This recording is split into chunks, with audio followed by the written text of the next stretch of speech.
real life issues. I am your host, Gracie. And before we dive into the conversation, I want to talk about the hustle culture. We have a special guest in the house, the person of Mr. James Injere, the owner and CEO of Jadon Nexus Limited. You're welcome, sir. Thank you so very much. I want to ask personally, is grinding 247 the pathway to success?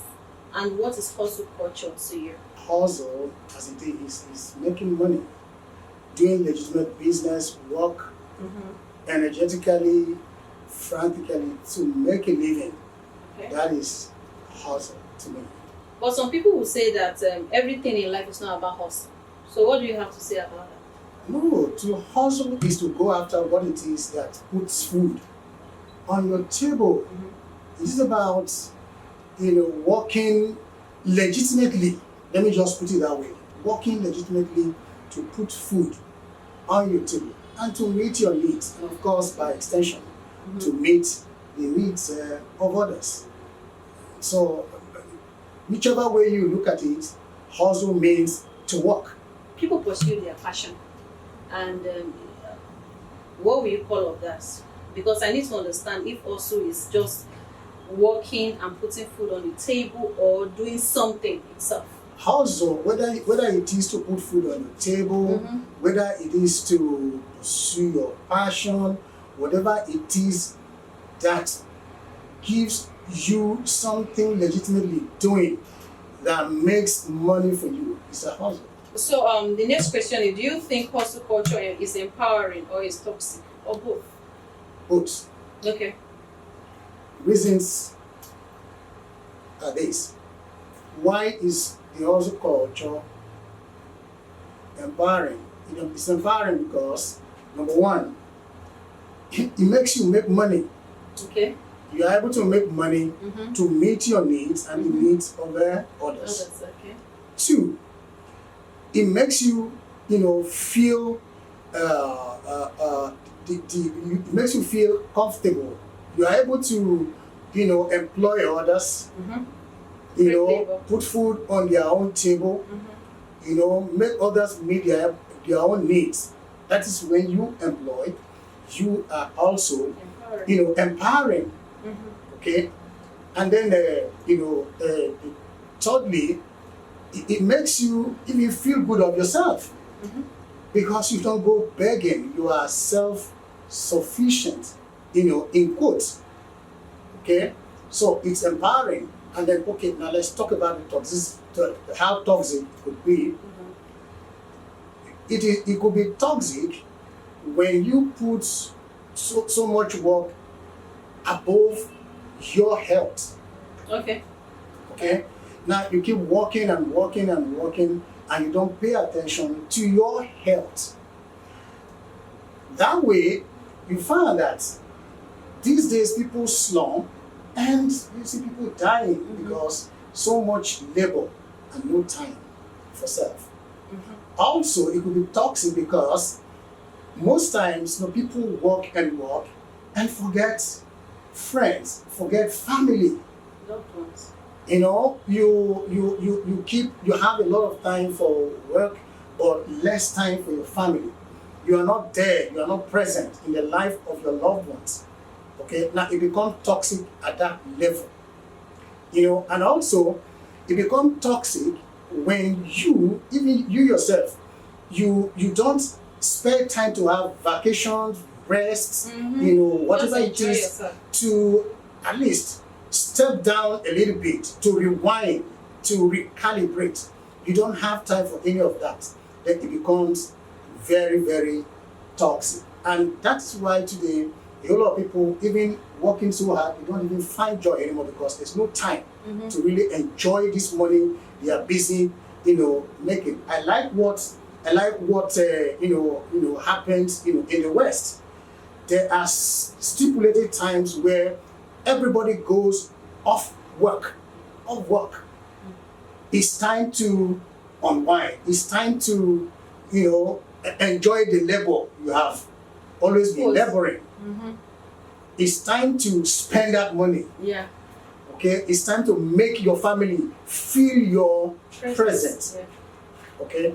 So as at that time, it's no time for work anymore.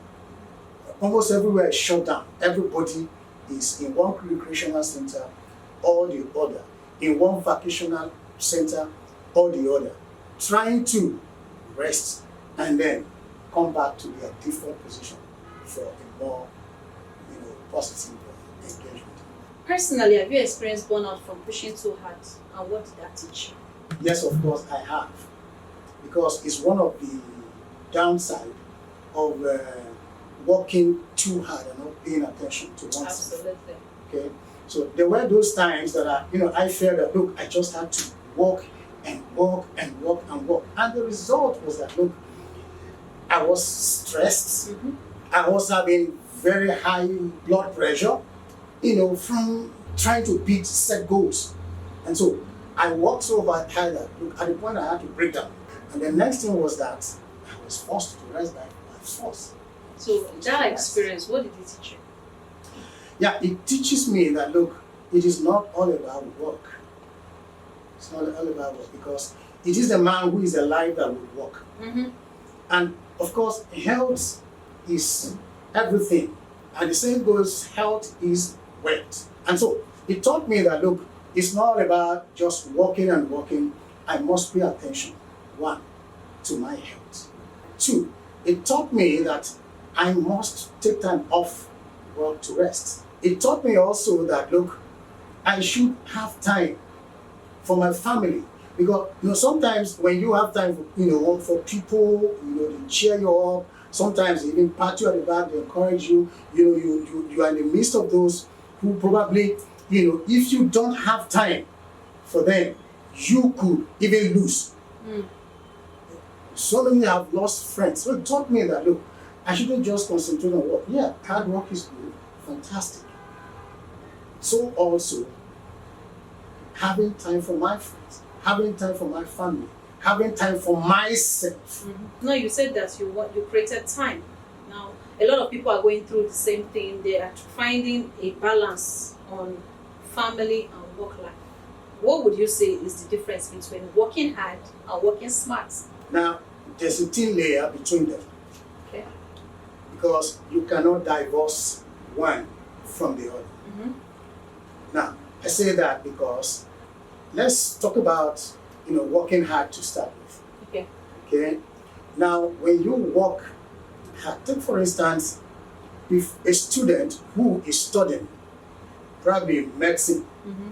engineering, law, and any other discipline as it were, for him to come out with the very best of results, must work hard.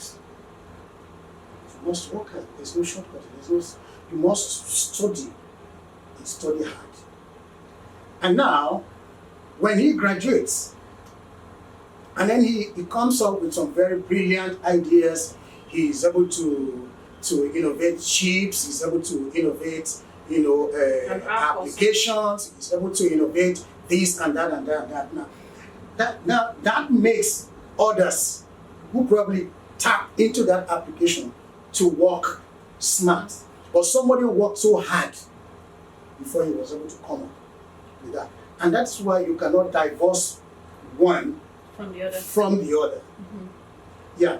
Though some people pay the ultimate price to bring about so many things that we are seeing. Innovations are, in fact, let me even put it this way. You see gold as it were. Gold is not buried on the surface of the soil. If it's buried on the surface of the soil, everybody would have had gold. Mm-hmm. And so, sustainable wealth is not buried on the surface. On the surface level. You work hard. I'm not talking about, a microwave wealth that you just have and then suddenly, maybe through some smart ways, you got them and then eventually you disappear with time. Sustainable wealth comes with digging so deep, having roots in whatever it is that you want to do. And that is why, those are the times you see people delving into training. Mm-hmm. They go deep, from one to the other, to the other, to the other. And the saying goes, If I'm given 10 hours to chop down a tree, I would better use 8 hours to sharpen my cutlass. And that is the time of hard work. That time you are sharpening your skills, sharpening everything that you need to know, going deep, knowledge, deriving knowledge from anything that you can find relative to whatever it is that you want to do. That time is the time of working hard. And suffice it to say that, look, the now people do not really want to go that route. I was getting there because there are concepts of people saying work smart. So would you say that is a misleading concept? No, it's not. It's not. Like I said, you see, you cannot divorce the two. Take for instance, working smart these days, cannot be work these days cannot be compared to, the days of our own fathers, the days of our own forefathers. These days, if you must fit into the now, beyond your trainings and all of that, there are things you must deploy as to be able to work smart. Okay. These days. Okay.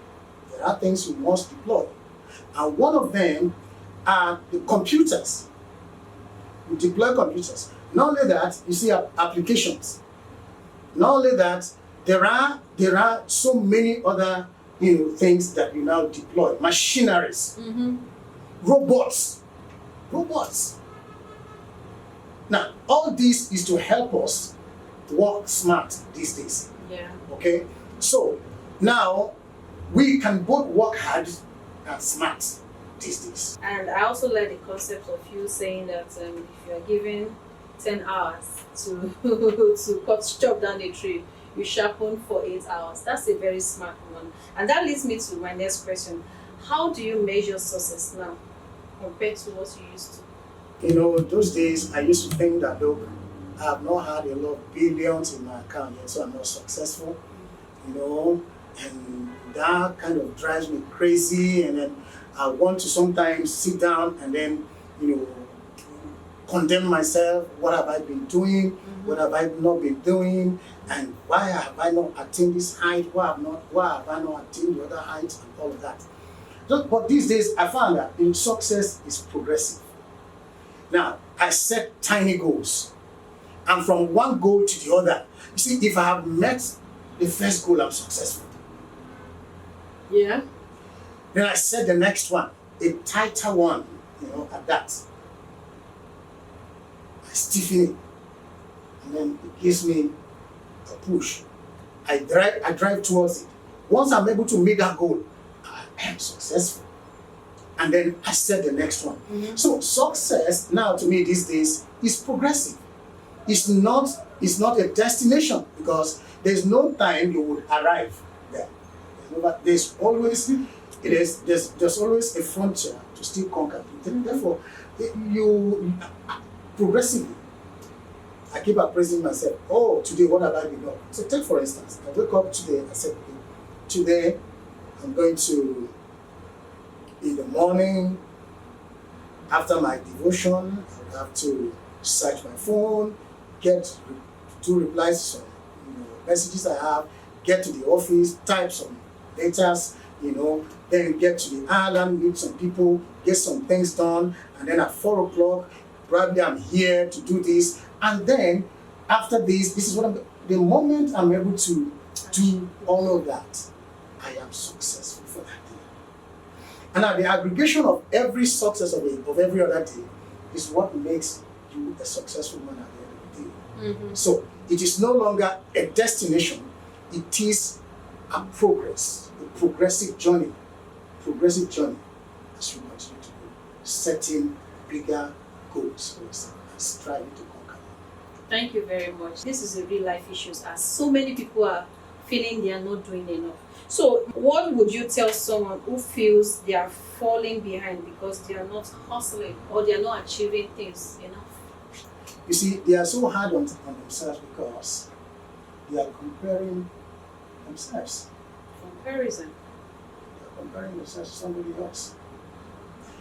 Now, we must be able to know that we never set out from the same origin, and we are not going to the same destination. Everybody is on his own personal journey. Mm-hmm. You are running your personal race, I'm running my personal race. Now, a whole lot of people crucify themselves, comparing themselves. We graduated at the same time, we served the same time, we have the same age bracket. The other person has gone far away, the other person has gone far away.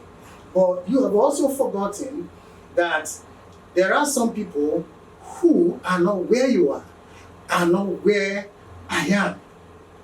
In fact, the other day I was looking at a picture of my classmates, and I discovered that some are not even alive anymore.